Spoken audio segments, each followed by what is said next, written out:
Okay, good afternoon, everyone. Welcome to Smudcast number 733. Life is strange, isn't woke. Capital isn't woke. Okay, this is from the Lotuseaters .com. I haven't really watched these guys to know who they are or what they're about. I know I've seen clips of them and their critiques of movies and that sort of jazz, but I don't know their gaming knowledge. I don't know exactly what that's about, how involved it is, how many favorite games they play that are known or well known or niche. Like what's are they hardcore? I don't know. I really don't know. So hopefully they have some insight into Life is Strange. I was just talking to Mike about this before we started recording. Is it actually woke? I don't think the first one is woke. There's lots of bizarre elements that feel off. Not because of political messaging or even if one of the teachers is doing a lecture on certain topics. It's just so awkward and weird. And I don't know if that's the secret sort of message they're giving, because you pay like a bunch of Frenchmen to try to imagine what a bunch of preppy school kids in California in the high school West Coast area are like. You probably got a winning combination of how to do it awkwardly, which is what it felt like the entire time. So maybe that's the message they were going for. And all the other stuff, political mumbo jumbo, whatever themes, are just sort of off to the side because the messaging and the way it's conveyed is so awkward and cringy at times that it makes you go, okay, this is probably what they were going for, not this other messaging that you might see is there, even though there probably is. I don't remember all the elements and all the characters. I'm sure there's some feminist, strong woman talking about the patriarchy here and there, but it wasn't a big deal as far as I recall. It's more obnoxious, pretentious crap that you follow selfish fucking college girls. Yeah, I'm going with it's just pretentious, weird stuff that doesn't sound the way it should. There's something off with the narrative about that. It's not so much is Max or Chloe, against the patriarchy or some nonsense. It's just that they're horrible people or horrible characters, and they're kids. They don't know any better. So it comes off as very pretentious and not even a coming of age story. Just this weird sort of what the hell is she doing? Is she trying to save her friend from jumping off a building? Is she trying to help her friend from committing suicide? Does she there's all this weird stuff. You're like, I don't get the message exactly to conform to one political ideology or another. Anyway, let us go. We got how long is this thing? Like 18 minutes. Oh my goodness. It's not that long. Okay, I'm back. 18 minutes. Hey, Whisp, let's get going. Oh no. Say that if you're looking at the 2015 to 2013 aesthetic and not mining the inbuilt political and moral presuppositions of the narrative, then you've only got a surface level take. And that kind of parallels how the game itself is saying, look at Arcadia Bay. On the surface, it's a affluent, up-and-coming town, except for the front where it's been dilapidated by the 2008 crash. It's quiet, it's sleepy, it's kind of wholesome, but beneath the surface, there's this undercurrent of darkness and supernatural terror. I would say to people that if you are looking at this game and taking the idea from it... Wait a second, is there supernatural terror in Life is Strange? No. Barely. That's only main characters' time shenanigans, which not everyone knows about. I don't recall any ghosts and goblins and spirits. She has time control powers. That's about it. Yeah. Weird. Which destroys reality. But oh yeah, that's later on in the story. But yeah, there's nothing in the story about like dark eldritch spirits trying to control you. There's nothing like that. Anyway. It is very leftist friendly, and not seeing that David Madsen is right about everything. Clearly, you haven't played it properly. Well, yes, Dave. I think the general way to put it was and still works as French people trying to imagine what Californian teenagers in a smaller town would be like. And while it is cringe to look at, I can't fault them for that. That also fits with the politics within the game. Like, you have cringy teenagers believing cringy, stupid things. Yeah. From that point of view, you can sort of justify it. That's what I think actually works, because if you get these outsiders to write a story about another culture, especially kids, it's going to come across as weird and off. And that's what the kids are. It's like, yeah, they did a good job to make it sound not quite real. So, oh, look, stupid teenagers do and believe absolutely ridiculous nonsense. yeah. And including with a blue-haired moron that's halfway a psychopath, irrational, borderline mad person nobody would ever, in their right mind, want to save. And the thing that I would say, the thing that makes Life is Strange woke retroactively is that for the second game, they went with the save the insane borderline girl while sacrificing the town. we're talking about Life is Strange 2? Yeah. That's the one with the neighbor who gets shot and the cop who overreacts, and is that the scene that starts the whole shenanigans? I don't know to that end, because I barely could stand the first game. Okay. So, grain of salt here. What I was told repeatedly by several people is, for the second game, they went with, you destroy the town to save the blue-haired girl. So you kill everyone. That's insane. That in anyone with half a brain cell left would consider that the bad ending in the first game. Anyone sane would go for save town, have her disabled, and thus be a better person, instead of doing this selfish mad nonsense. Yeah. The selfish mad nonsense, that's the woke part. Siding with the insane, absolutely insane, batshit insane, blue-haired demon.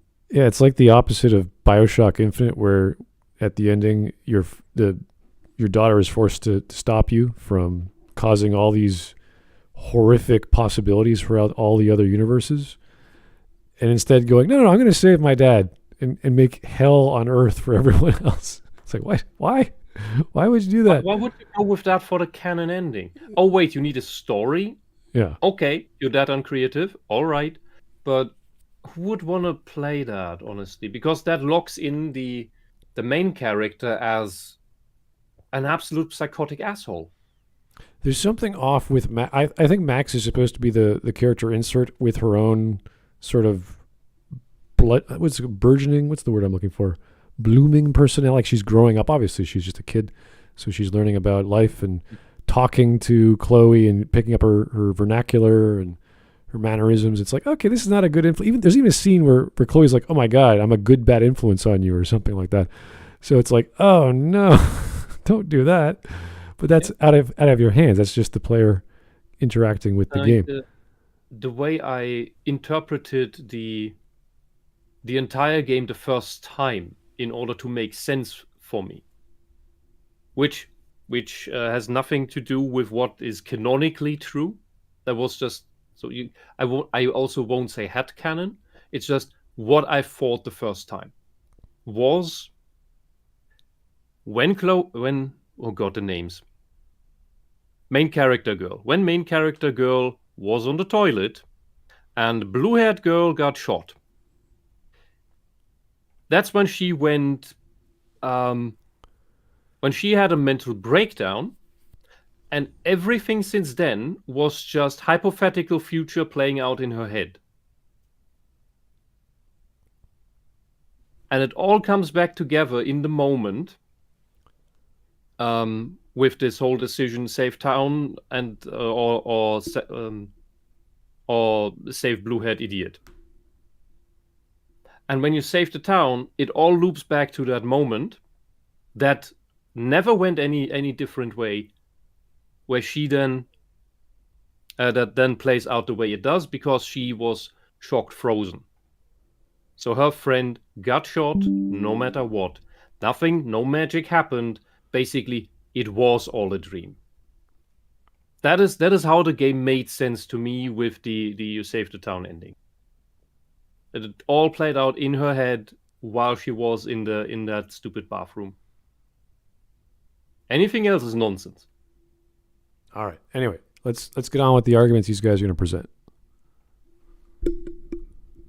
Best character, as far as I'm concerned, was ensuring the happiness of his and Joyce's relationship. I was trying to maximize the wholesome family values rather than just give in to everything that Chloe wanted, because I will admit at first I found Chloe rather unlikable, but depending on the choices that you can make through the story, she can show signs of development towards becoming a better person, particularly in one of the false endings that you get at one point, which was rather heartbreaking to me that I wasn't able to make the conclusive ending. But anyway, what you say about the Arcadia Bay having this wholesome aesthetic on the surface, and then below it, there's the darker aspects seeping through. That was one of the reasons that I was interested in covering this with you, not just because of the fact that I put Connor through Mulholland Drive, which he didn't enjoy at all and thought was an absolute head trip that he couldn't wrap himself around. I'm not surprised about that. And I agreed to do this as sort of payback for it, was the fact that you said that this was heavily inspired by Twin Peaks, my favorite television show, another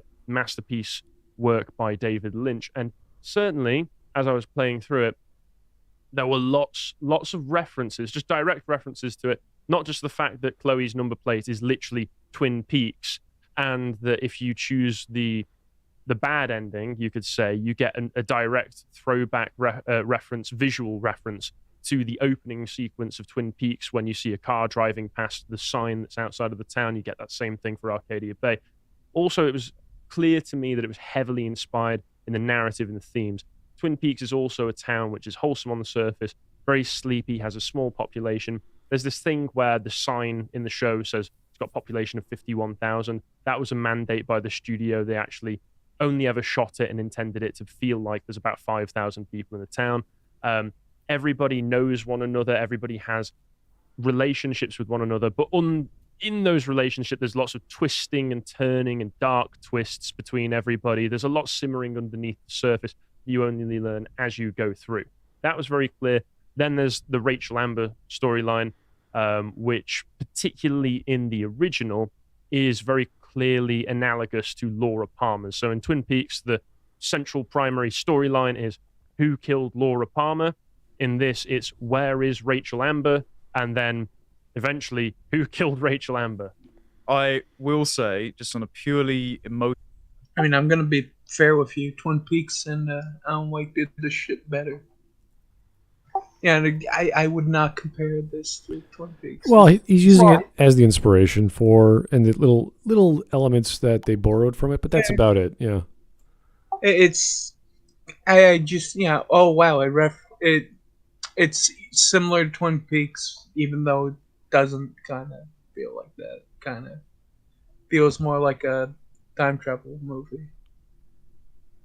And Mulholland Drive is a completely different beast, but I do understand why you'd want payback for having to watch that, because it's not an easy movie.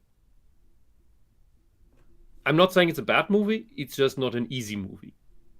So just that you don't misunderstand that. All right, here is... I don't want to rewatch it. Okay. Here's Chris Tutu. Hey, thanks, Chris, for the very obscure $13.99. Canadian, I think. The murder of innocents, destruction of an entire town out of love is never a good thing. Yeah. The structure of the story leading to the climax is interesting. It's just the climax that's kind of muddled. There's lots of things wrong with the game, or the story, not just the game, but the story itself, that when you talk about woke elements, we said this before, it's kind of like, oh yeah, we can tell it's there, but it's not the biggest factor. It's kind of like, I don't know, I'm always going back to like a trope that's bad, like Mary Sue's, and like Mary Poppins is like, she is a Mary Sue, but in a certain context, that's okay because she's not the focus of the story. even though she's the focus of like the musical scenes or the animated scenes or the magical scenes. That's just there to, as a Disney flick, to make you entertained. But the real story is about the boy and the girl and their father. So, that's the funny thing, though. It's not the most memorable part of that film. So, but I always bring that up because she is a Mary Sue technically, but she's not an offensive one. She's not breaking the narrative. She's not defying how the story plays out. She's just there to bonus it. But there are things like, I don't know if you remember, guys were watching that film a long, long time ago, like the what's the musical? Spoonful of Sugar. The two kids have to clean their room, very Jordan Peterson thing, and she's like, well, if you just find something fun, it makes the entire chore a game. And Mary Poppins snaps her fingers, and the beds make themselves. The little girl snaps her fingers, and the dollhouse makes itself. And the little boy can't snap his fingers. They have like 3 or 4 scenes of him trying to snap his fingers. He just can't do it. And I'm thinking, oh, he's going to give up and just clean the damn room himself without magic. And they never do that. So if they never do that, you're thinking, well, what the hell's the point of the scene aside from entertaining musical? Well, it's clearly about women are better at boys or whatever. It's like, no, it's nothing to do with that. So you could interpret it in a silly way and say it's about women power or whatever. It's like, no. It's just, that's part of the story. And it's fun to watch a kid struggle, even though they could have worked with that. And there's all these other stupid things in the story that make Mary Sue drive me crazy. Like Mary Poppins is singing, and then the mirror of her is singing and making noise. And I'm just like, this is crazy. This is going. And she's making fun of herself. It's just, it's a funny, silly film. But the trope is fine. It doesn't break anything. Anyway, there are with Life is Strange. To generalize it, I would say every decision where you indulge insane blue-haired pixie girl is a bad route. That's a bad decision. That's an interesting take, yeah. And that is, those are all congruent with doing woke shit. Every time you give in to Chloe, it's always like, oh, this is bad. Like smoking, shooting a gun, setting a forest on fire. Something always bad happens, right? So that's to me that's a good element of storytelling because it teaches you not to do that. Don't listen to Chloe. She's a bad influence. So that is nice. That is nice to know that everything that she does is bad. So that's a good element to learn from, at least. Scene in Dark Room with it's very good, fantastic job with that. Very good voice performance. Yes. So I also noticed as well that it's not just Twin Peaks it's inspired by. There are little tidbits to other David Lynch bits. Particularly, I've only seen Mulholland Drive, but the references to the homeless woman out back of the diner and yes, and this honestly, nature of I was expecting the homeless woman to. When I saw that there was a homeless woman in it, I was expecting, oh, okay, is she going to have the dirty face like from the diner scene in Mulholland Drive? I was very surprised at the restraint in not doing that. The interesting thing about the homeless woman is that people have suggested, and this has been refuted, that she is a character with more significance than she's been given. So when you go to, there's an Arcadia Bay police missing bulletin board, and there's a couple of people on it that she might be. And so that's most likely. The other interesting thing that people did suggest is because of her cloudy eyes, because of her haircut, because she has a very mysterious background, people were wondering if she's one of the Max variants that got displaced in time. Now, the developers have confirmed that's not the case, but I do think that would have been a really interesting little twisty bit. But there you go. So it's worth diving into the rest of the setting then, because the funny thing about this game is it was originally made by a French development studio, Dunn, and it was written by a Frenchman. And then they realized that there were certain cultural incompatibilities that they didn't quite gloss over. So, for example, when you first meet Warren, they had decided to put in the script that he was going to kiss Max on the cheek, and then they brought in an American writer called Christian Devine to turn around and go, hang on a minute, that's not what we do. No, that's not quite right. We don't do that here. And so they chose this sort of sleepy little Oregon town, not just because of their love of Twin Peaks, but because one of the writers went on holiday there and he liked the aesthetic. But Devine sort of touched it up a bit and augmented the language to be more authentic. And lots of people have complaints about, again, the sort of we kind of went over that slang that's used. Chloe says hella a lot. And people were saying, "Oh, this isn't accurate." did they go to school in 2013? Well, that's one of the points that ER brings up. Yeah, and I am very sure there was one school, one class somewhere that did that. How's it My going? God, have you ever listened to youth speak? If you thought your youth speak was just normal and sane when you went to school, the adults didn't understand what you were talking about. Yeah, I'm gonna. That's just a thing throughout history. I believe the old Greeks complained about it. I know, but I can't see too many people telling their friends after school I'm gonna go to work and make hella cash, shaka bra, or whatever the hell they say. Like, it's just so silly, and they use it so much. You're like, okay, this is getting out of hand. Okay, I will tell you because the one thing, because the Tumblr connection to borderline personality disorder perfectly works, because you have lots of borderliners talking there. They talk like that. I have known borderliners in our hackerspace. They did talk like that, and those were in their mid-20s. They did talk like that in Germany. This is real. You don't think it's real because it's absurd, but these are absurd people. Imagine in every organization, in every hobby club that you are, there are 3 Chloes. Was that a blue-haired one? Right. Yeah, imagine there are 3 Chloes in every place you go. That's that. That's having borderliners around you. They talk like that. They're insane. They're clinically insane. All right. Help yourself. All right. We're at 5 minutes off in. We're doing okay. Got it spot on. Teenagers of this period spoke like, and what many of them still speak like in a variation. It is Juno-esque, and I know a lot of people go back and cringe at some of the dialogue choices in Juno and the writing in that, but it is authentic. How well the authenticity of it is going to work for you will be completely subjective to you. It didn't bother me that much, apart from Chloe's use of the word hella and some of the, amaze balls. Let's get down to bidness, stuff like that. I have a tolerance for that I can go through, but it was still a little bit grating to me. Looking sick, Max? A couple tats, some piercings, and we'll make a thrasher out of you yet. Ready for the mosh pit, Shaka Bra. Maybe not.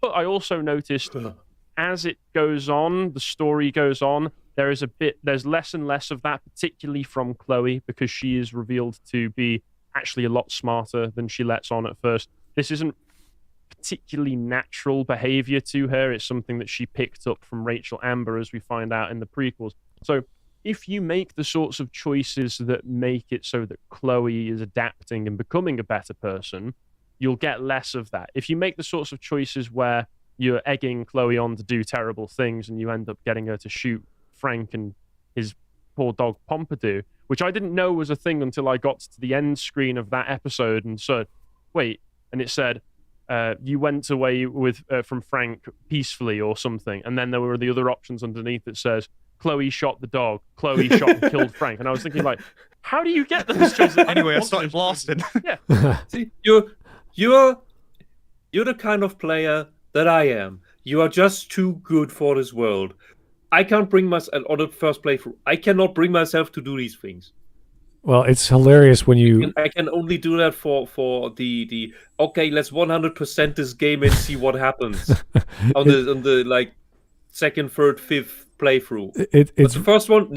I just can't. I just can't. And then I'm surprised. That's the scene in the garbage part of the forest or whatever, and Chloe's firing the gun at random places, and you could influence her, and you could actually get her to kill herself via ricochet. It's stupid.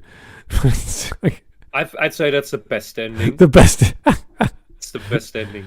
Oh, there's so many silly things. It's like, oh my god, this is crazy. It's a deserved ending. And it seems strange to me that there are complaints that can be made with this type of format game, the Telltale story-based games. And, I have some of my complaints with this in regards to this game, particularly, which is, the illusion of choice, the fact that sometimes there are lots of choices that only change tangential things, they only change minor details or minor bits of dialogue here and there. when it comes up and says, "Oh, this is a choice-based game," and then especially I have Like to in be real critical life. of this game that the end choice is so pivotal and has the basically either way erases most of the choices that you made before, even if it is more of a personal development for Max's story that the course of that week changes her as a person. I still find it to be personally a bit of a cop out. Yeah, that is a huge problem in any story. Whenever you say, if you do this, everything that just happened is a lie, or just a big dream, or never happened, and you're the only one who knows. That is a horrible thing. This happens with a few films, and I bring up Memento a lot. It destroys the character as their journey, so the whole journey was a waste, and the world was never impacted, so nothing happens. With games, it also invalidates the journey to varying degrees. The Deus Ex games past the first one have that, where you just have the big button at the end. Which button do you press? For which ending screen do you want? Well, Mass Effect, everybody knows. That's the biggest joke. When other games, first Deus Ex was more like you get to a whole different route of an ending. And the other way that you can do it with the which button do you press was done in the first Command & Conquer game, where it's just a reward. You get, the game plays normally.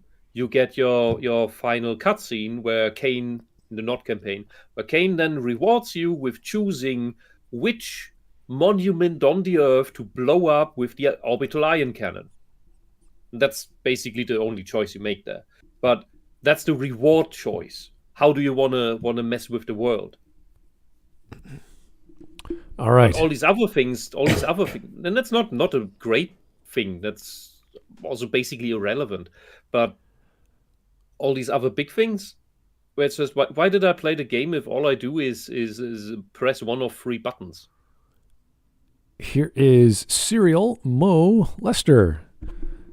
Au contraire, Chloe Price isn't smarter than she lets on. She's an idiot and turns out to be even more retarded than she lets on. If everyone's hell is tailor-made, mine would be locked in a room with Chloe Price and the women from The View with no way out. That's called a Thunderdome multiplayer. All right. Instagib. It is the characters are hard to stomach. The scenes are like, these are one of those games like depending on your level of tolerance. Like he even mentioned he was okay with language, but he has a little level of tolerance for that. To me, it's not just the language. Language is one of the things. It's the scenes themselves, the characters themselves, the personalities, and how they interact. It's like, oh, this is so juvenile, and that's kind of the point. I get that, but that also means it's not for me. Like I just watched this. I tried playing. I was like, this is not. I'm not getting anything out of it. It's just one of those things where you just sort of have to walk away from and say, okay, this is clearly not for me. I'm not getting entertainment in any positive way. Like I would find car crashes or open heart surgery more interesting because even if it's gore and violence, it's something I can be fascinated by as opposed to, oh, this is some part of the world I'll never experience, never care for, never want to be in, and it just makes me feel sad.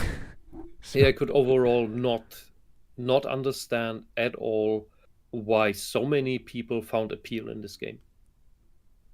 Well, they're doing a pretty good job of regardless of what the things they didn't like, getting through to the actual story that appealed to them. So the elements of David Lynch and all these other elements. That's great. I'm glad they got it because I did not care to bother with that sort of thing. Anyway. Still, there is a decent level of choice that you can make to change the events leading up to that final decision. Yeah, but it's irrelevant when you only have one final decision. Those ones were the ones that really surprised me when I saw. It's when the final decision is not affected by anything that you did before. Then all of that before is just a waste of time. Then everything is just, well, what's your final decision? That is the problem. Yeah. If it was a natural progression of, let's say, Max giving into Chloe's desires and whatever she did in the story, and it just happened like, oh, of course I'm going to save my friend. It's Chloe. And it would feel more natural. But this has nothing to do with your past choices, which invalidates one of the main concepts of gameplay, which is choose your own adventure in a story-driven game like this, because this is, as you said, it was like a Telltale game. All your choices amount to something, and they don't. Yeah, here they don't. Like, since everybody knows it, the ending of Mass Effect. What you expect with such things, at the very least, is that there is a recap, if not an outlook, of what the galaxy is gonna look like after all the choices you made. Did you save the Ragnar? Did you destroy them? And so on and so on. Did you save the Geth? Did you destroy them? Did you make peace? Whatever all of this nonsense is. And that you can let that hack together an outlook of this is the future of your galaxy that you made. That's as an epilogue. Have that just a bunch of text if you must, but you have something. You can't do any of that here. Because it's just we destroy the town. Well, because then everybody's gone. So nothing matters. Or it was all a dream. And then nothing matters either. So it doesn't matter. Which is why I would prefer to go with main character just had it all in her head as she was in shock. And then Chloe died. Yay! All right, we're 8 minutes and a half. Or you can just get Chloe to accidentally randomly kill people here and there. I also saw from ER's video that you can... sorry to ramble on this, but what I meant with my interpretation is basically, you could also do this afterwards, that she is coping with her friend being shot or with her friend dying, and the storm at the end is basically her decision to come back to the real world, accept reality as it is, radical acceptance, or go into this mental delusion where her crazy friend is still alive and all of this other reality shit is rejected.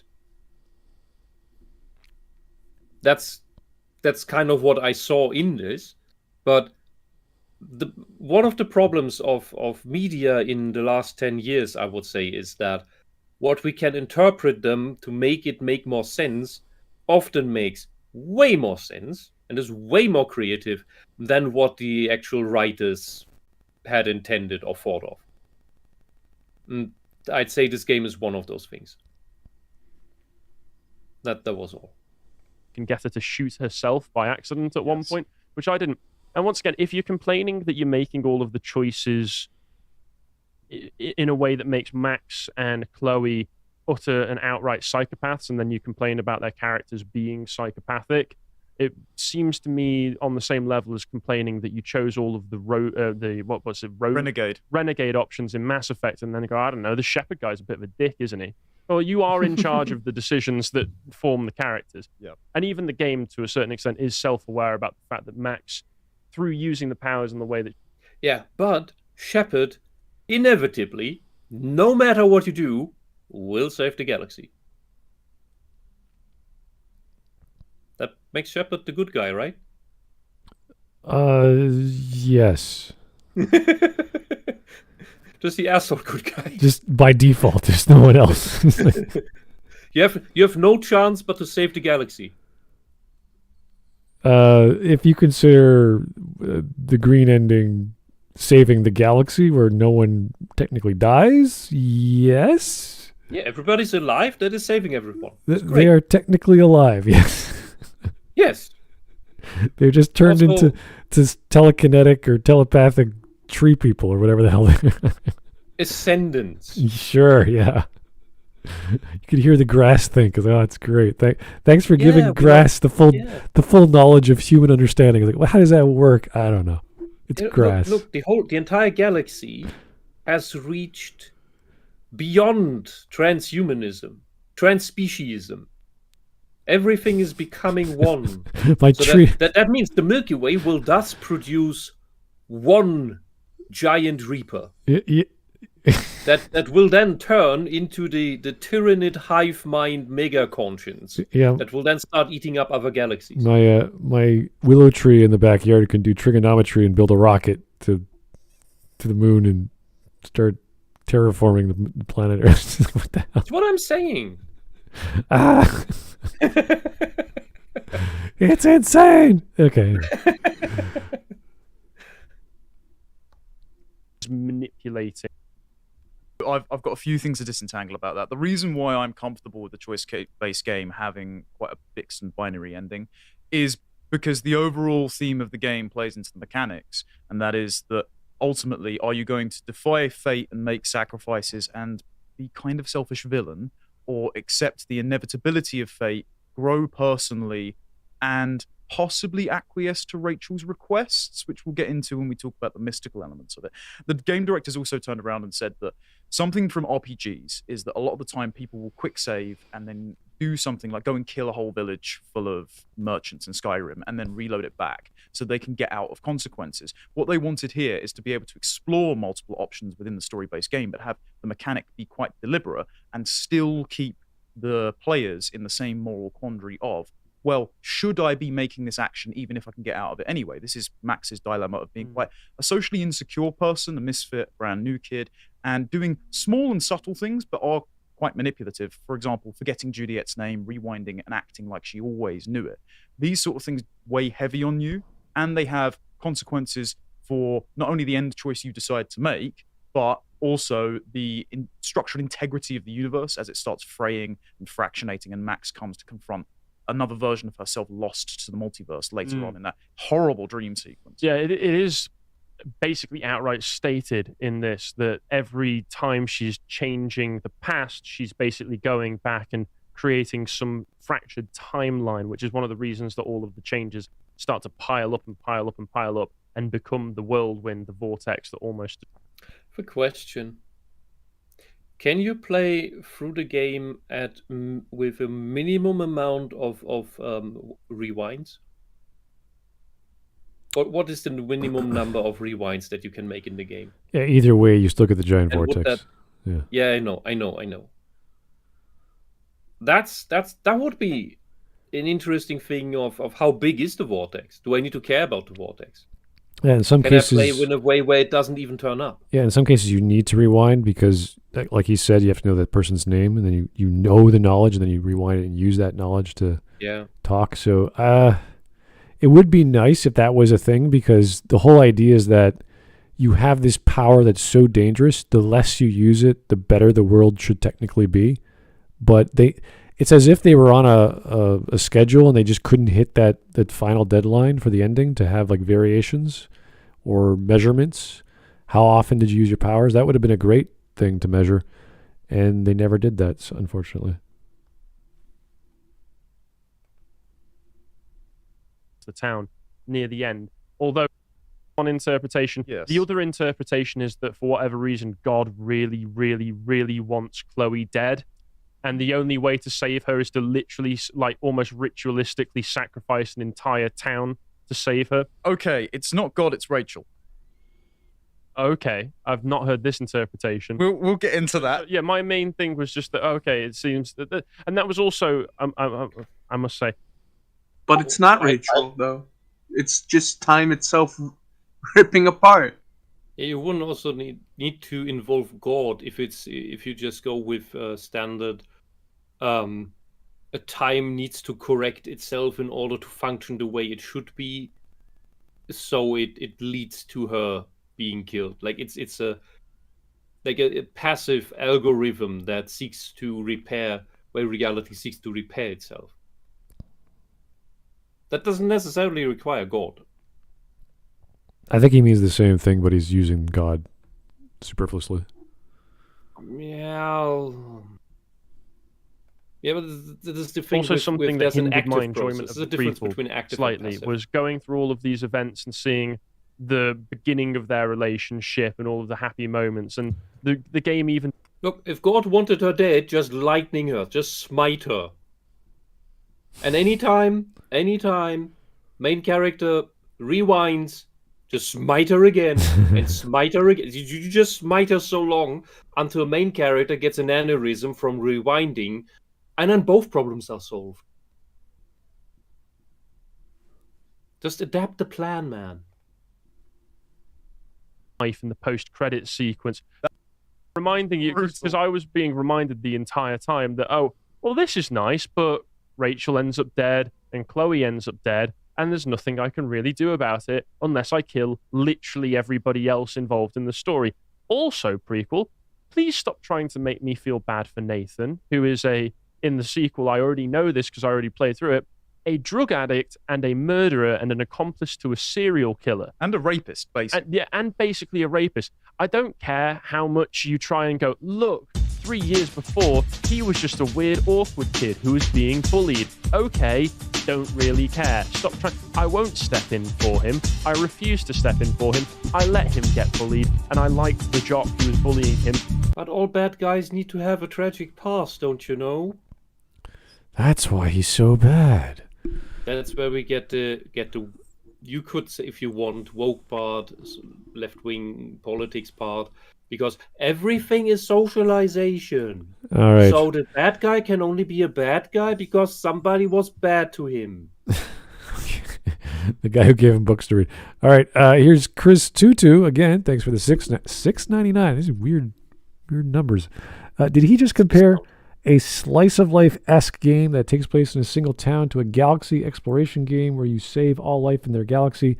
I think he's just trying to compare the choices that you make to amount to something, even if in Mass Effect it didn't amount to much or much variation.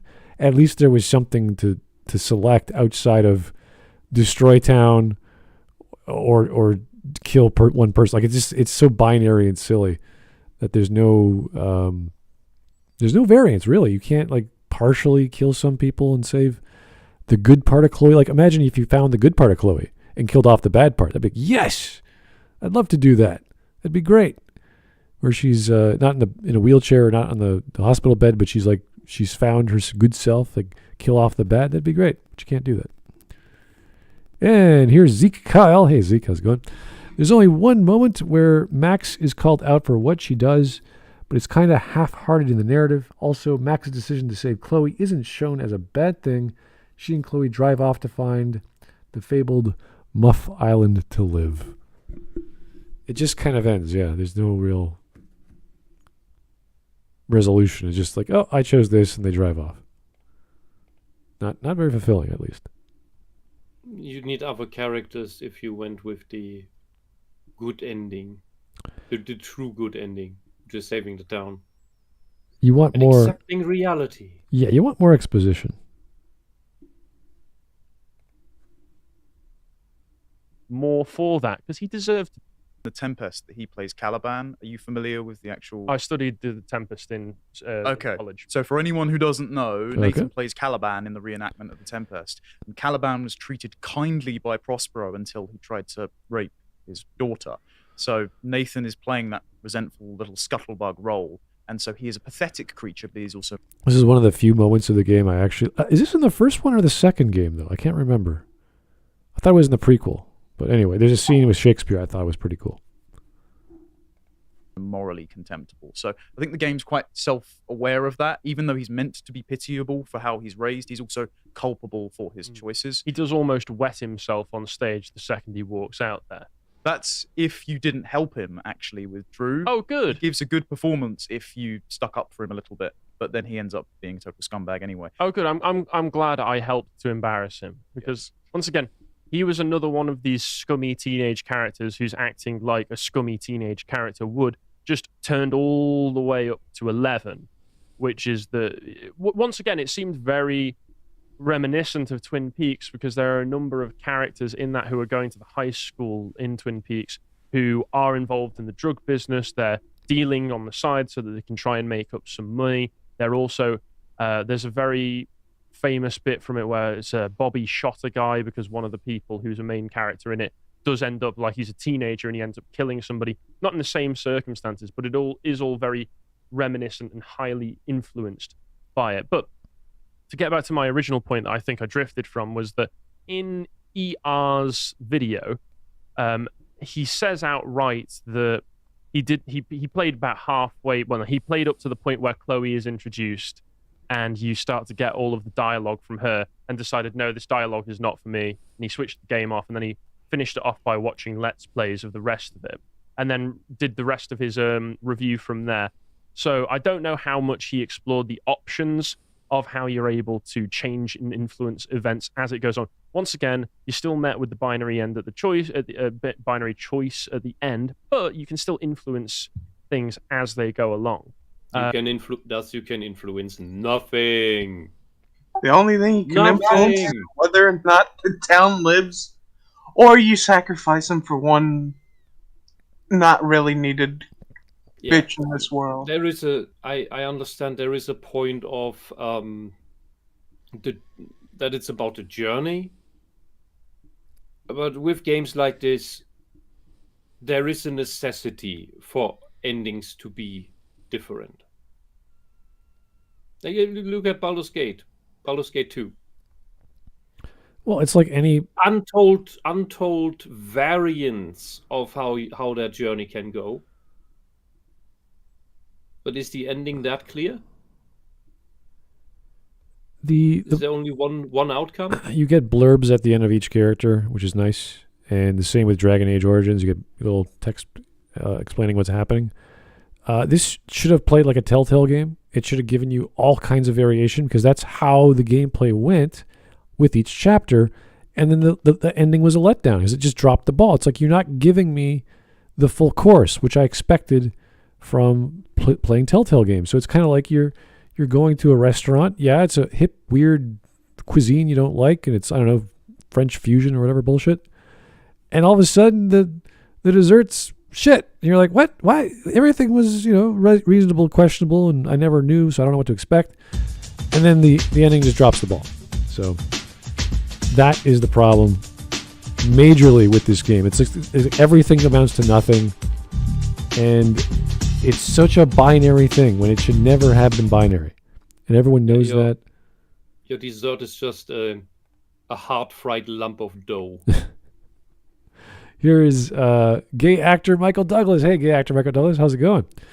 The game's one non-villain male is a total cuck, completely unthreatening, completely subservient to our cardboard cutout main character, who definitely uses safety scissors to open his potato chip packets and sits down to pee a classic archetype. Oh, who sits down to pee, period. A classic archetype. Okay. All right, fair enough. The sad thing is that your average Japanese visual novel will have more mattering endings than I know. These games. It's almost a spreadsheet, and then they just fill it in with letters and cool pictures and a little bit of animation, and that's it. It's good. Yeah. And if your final game choices lead to less endings and effectively worse endings than your average Harvest Moon game, you suck.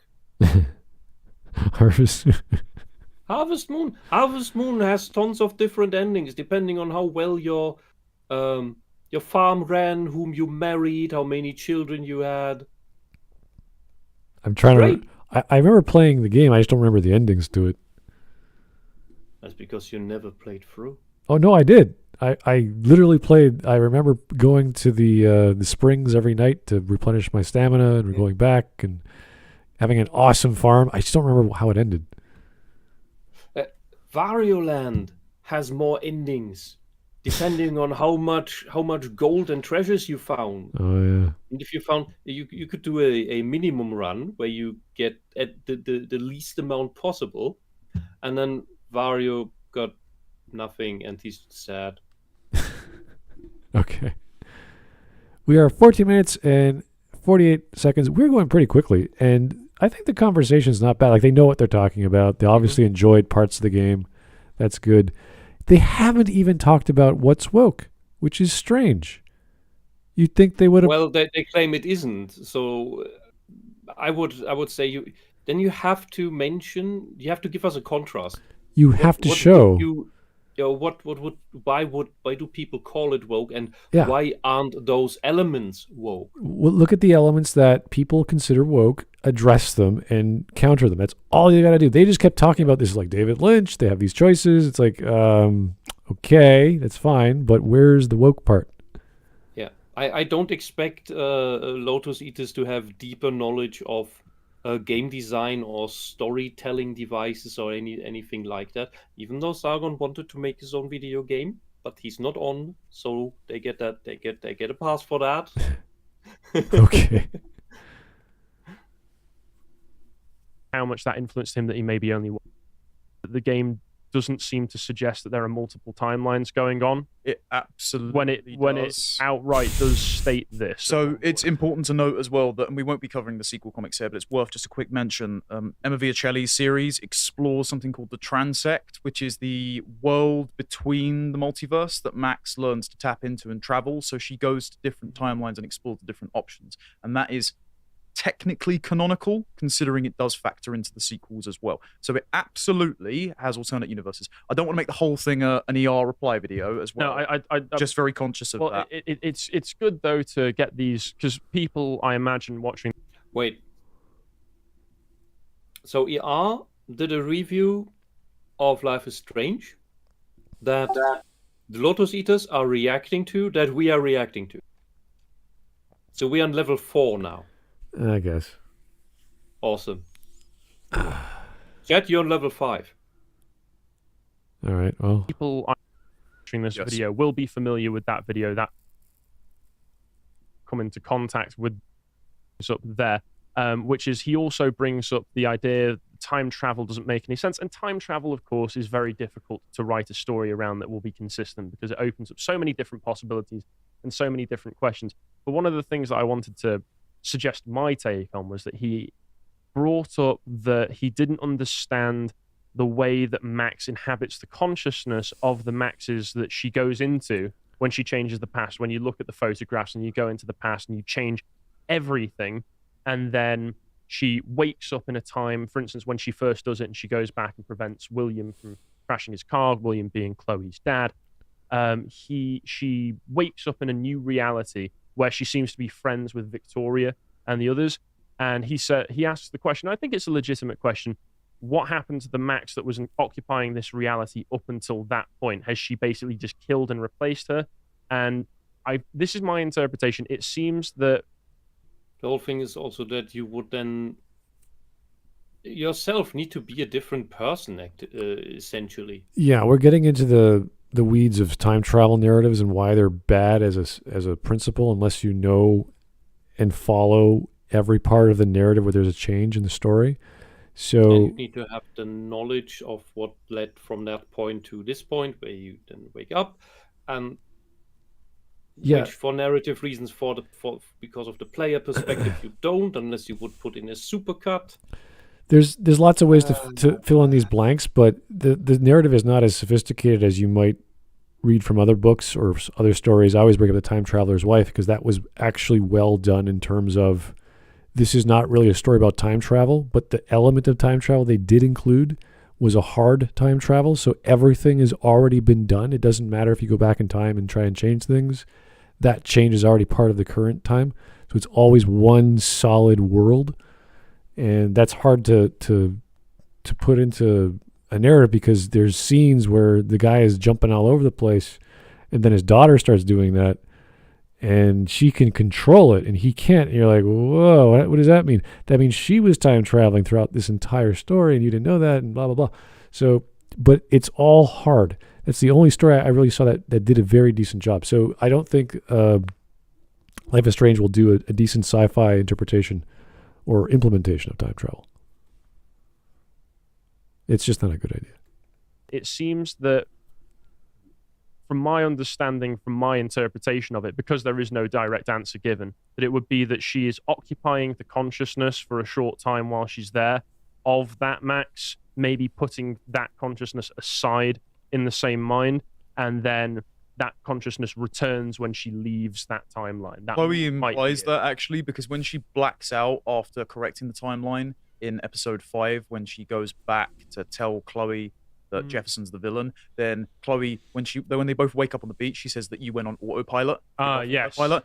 The other interesting thing is that they are explicitly in this story alluding to a bunch of different things, not just Twin Peaks, but they've also said it's Quantum Leap and Ashton Kutcher's butterfly effect.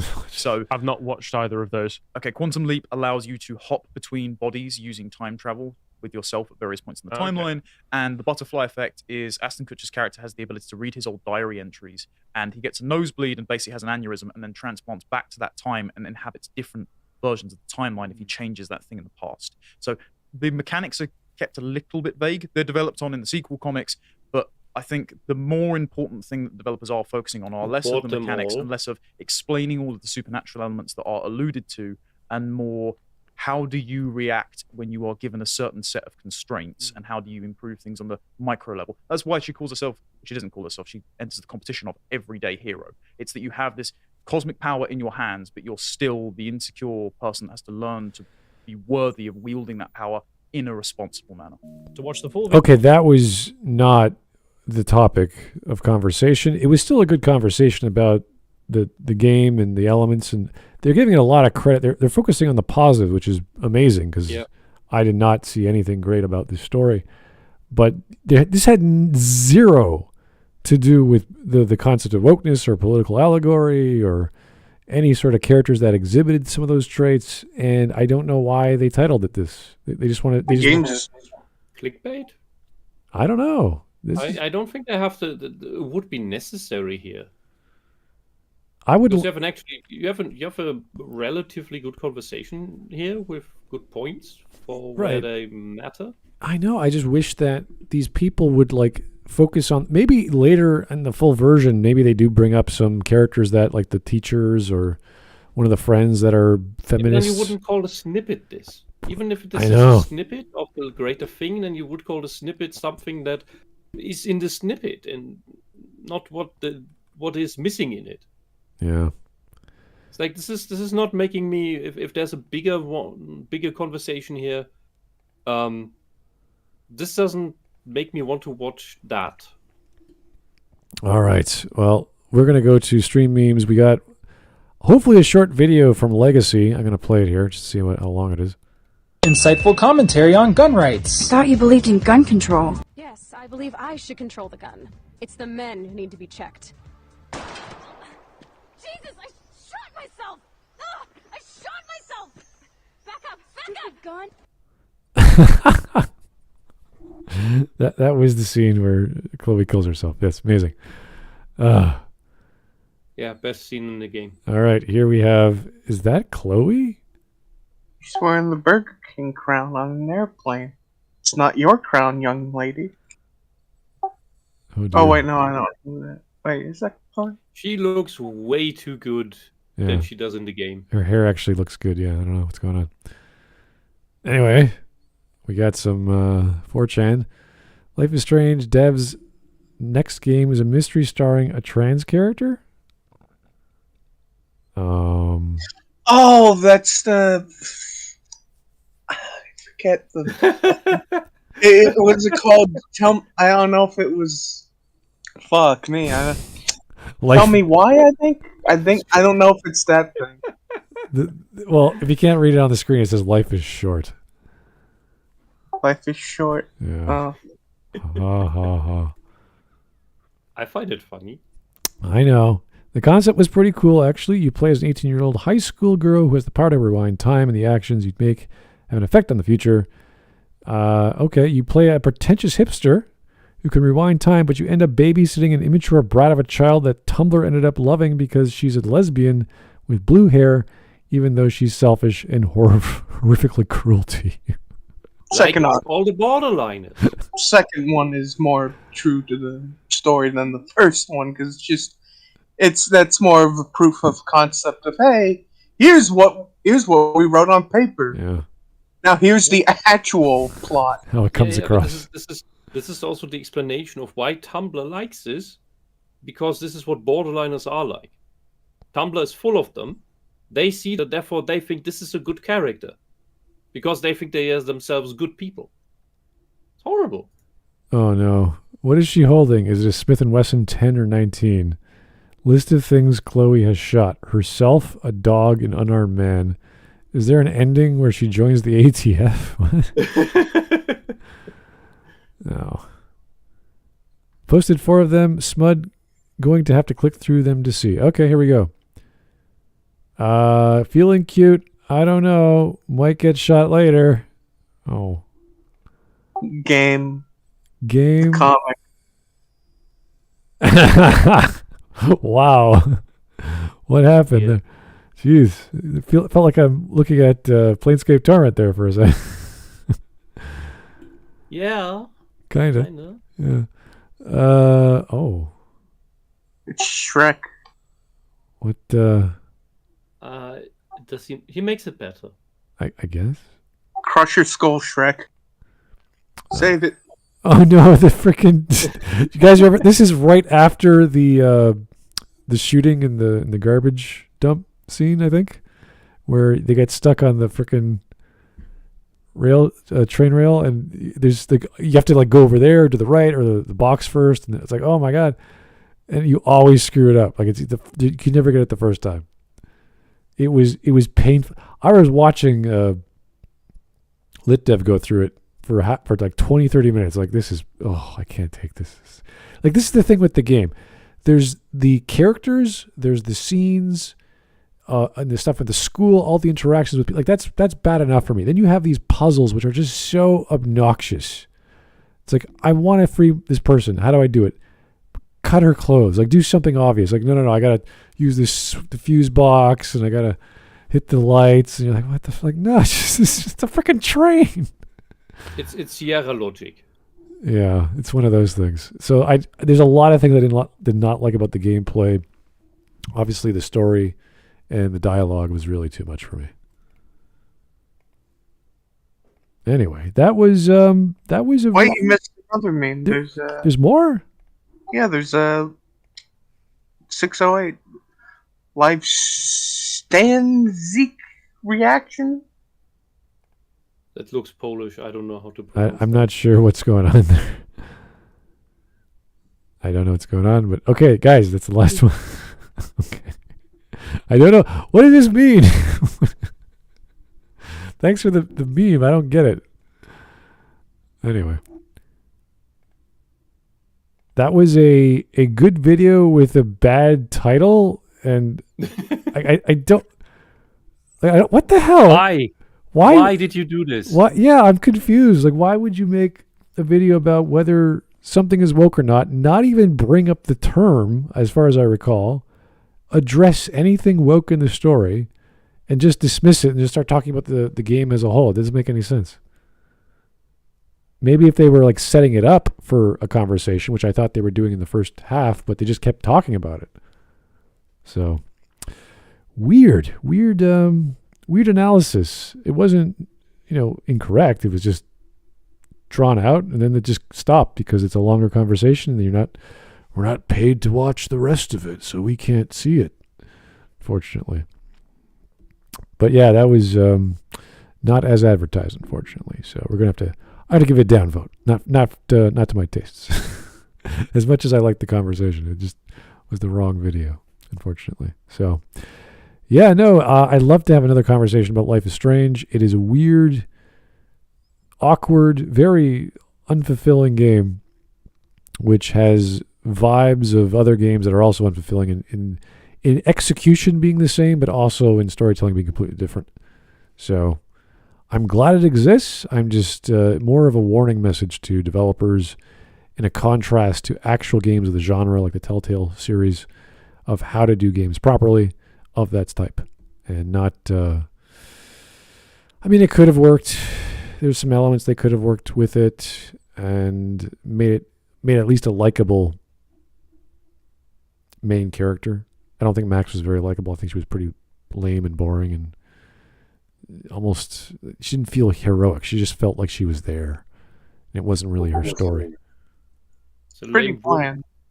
They put a lame woman in it and made her gay. Was she gay? I don't know. I don't know. I know Chloe don't was, care. but yeah, I know. Max was kind of boring, unfortunately. Considering you can control time, I mean, do something creative with it. Do something fun. I think they were trying to go for the as much blank slate as they could, so that the player could project. But this is not the right game for that. Not as was she 15, 16 years? This is not the eyeless visual novel protagonist. It felt awkward and very uncomfortable at many points, and also the gameplay really bored me and was annoying, and I did not like those experiences at all. Not because I couldn't handle the gore and all that other good stuff, which I actually enjoy, which would have been great if this was like a horror game and you could like rewind before you got killed. Like, oh, that'd be perfect. You just don't go around that corner. It's like, great, no problem. That would have been great, but it's just dumb. There's lots of dumb elements, and the ending was absolute horrific. One of the worst things you could do in a game, or any story, really. It's all a dream. Like, come on. That's sad. It's one of the few lessons I learned as a kid. Never end a story with, oh, it was all made up. It was all in my head. It was all flight of fancy. Unless throughout the story you know that it's a dream and your goal is to wake up. Like Link's Awakening. That's, well, Zelda Link's Awakening. The whole goal of the story is wake up, which in turn destroys the island you're on with all the people on it because they're all the dream. Anyway, thank you guys for the suggestion. Let's I like the video, just bad topic that was unfulfilling. So keep them coming. I do recommend these guys again. So if we get them again, that'd be great. So thanks. We'll talk to you soon. Have a happy Friday. And I don't know if we're having one tomorrow. We're kind of busy. I don't know about you guys, but life is getting busy this month for me. So we might not. We'll find out. But keep the suggestions coming. Keep the voting going. We'll see what we can do. Talk to you soon. Have a good night. Bye-bye.